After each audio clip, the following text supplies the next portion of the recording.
మనం ఎందుకు పుట్టాము, పుట్టినటువంటి మనం ఏ ఏ కార్యాలు చేస్తా ఉన్నాం, ఈ కార్యాలు చేసేటువంటి సమయంలో మనం ఏమైనా ఉన్నత మార్గానికి వెళ్ళగలుగుతామా అనేటువంటి విచారణ జరగడం చాలా కష్టం. ఎందుకని అంటే తిండి నిద్రలు భయారతులు ఒక తీరే గదరా తమ్ముడా, ఉండినవి నాలుగు అందరికొక్క తీరుగా కరో. తిండి, నిద్ర, భయము, రతి, ఇవి నాలుగు ఒక్క మానవుడికే ఉన్నాయా? కాదు, సకల జీవరాశులకి ఉన్నాయి. చీమ మొదలుకొని ఏనుగు దాకా ప్రతి జీవరాశికి కూడా చీమంత చిన్నది లేదు, ఏనుగంత పెద్దది లేదు.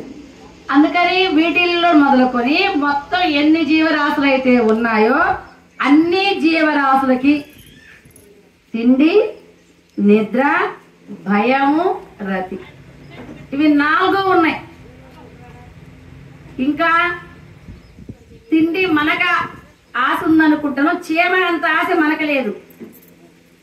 చీమ 24 గంటలు తాను తినేటువంటి ఒక రోజు అన్నానికి బియ్యం మోస్తూనే ఉంటుంది. పాప ఎక్కడున్న పంచదార గాని బియ్యం గాని ఏ వస్తువులు ఉంటే అవి తినడానికి, అది తీసుకెళ్ళడానికి అవకాశం ఉంటుందో ఆ వస్తువుల్ని వెతికి మరీ తీసుకెళ్ళిద్ది. అది ఎన్నాళ్ళు బ్రతికే ప్రాణి? 3 రోజులు బ్రతికిద్ది మన లెక్కలో అయితే. కానీ దాని ఆశ కొండ అంత. అంటే ఇప్పుడు ఆ చీమకి ఆశ ఉన్నది, ఇప్పుడు మనకి ఉన్నది. అది తినేది లేదు, లాస్ట్ లో మనం కూడా తినేదేం లేదు. భయము మనకే కాదు సకల జీవరాశులకి భయం ఉన్నది. ఇప్పుడు మనకి పాము అంటే భయం అంటున్నాం, కానీ పాము కూడా మనం అంటే భయమే. ఎక్కడా వీళ్ళు కనపడకూడదు అది కూడా అంటుంది. మనకి విద్యా ప్రకాశనంతో ఒక కథ చెప్తారు. ఏమని అంటే భారత సంగ్రామం మొదలవుతుంది. భారత సంగ్రామం మొదలయ్యేటువంటి సమయంలో అక్కడికి వ్యాసుల వారు బయలుదేరుతారు ఆ ప్రాంతానికి.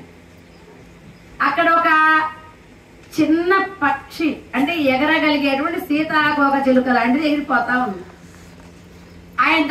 అది ఎంత వేగం అంటే ఇక కారు వేగం ఎలా అయితే ఉన్నదో దాని వేగం అలా పరిగెత్తి, ఇప్పుడు ఒలింపిక్స్ గనక ఎలాగైతే పరుగులు పెడతారో అలా పరుగులు పెడుతుంది.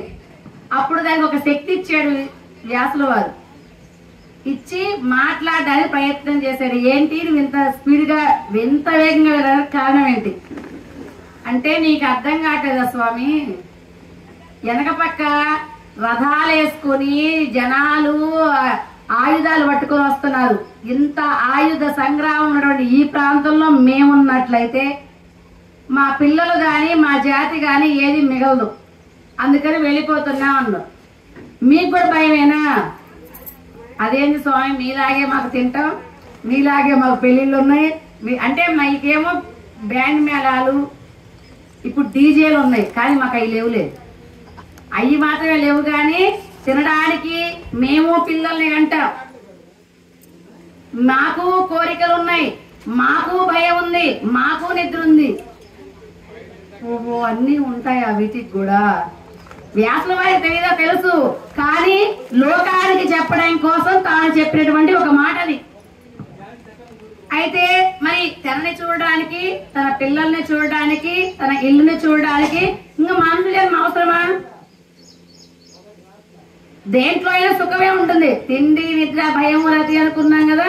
ఒక రాజుగారికి కొంత ధ్యానంలో ఒక శక్తి వచ్చింది.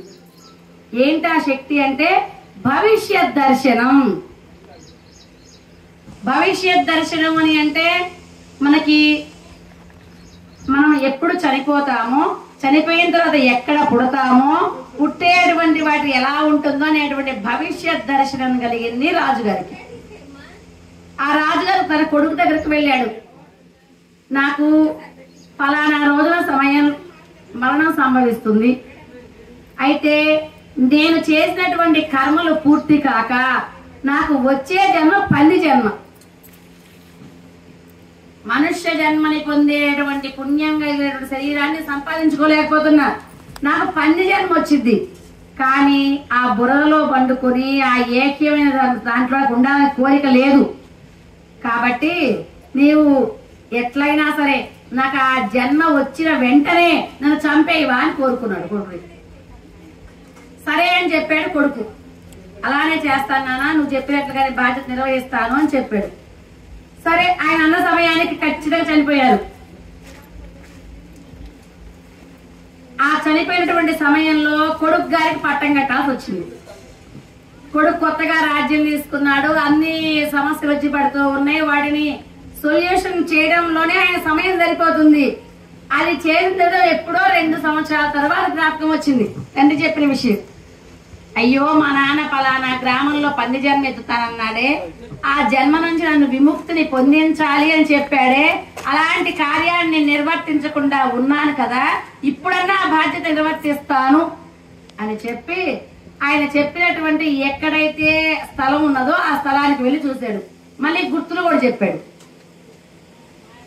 ఆ పందులలో ఒక తెల్ల పందికి నల్లవచ్చ ఎవరైతే ఉంటుందో అది నేనే.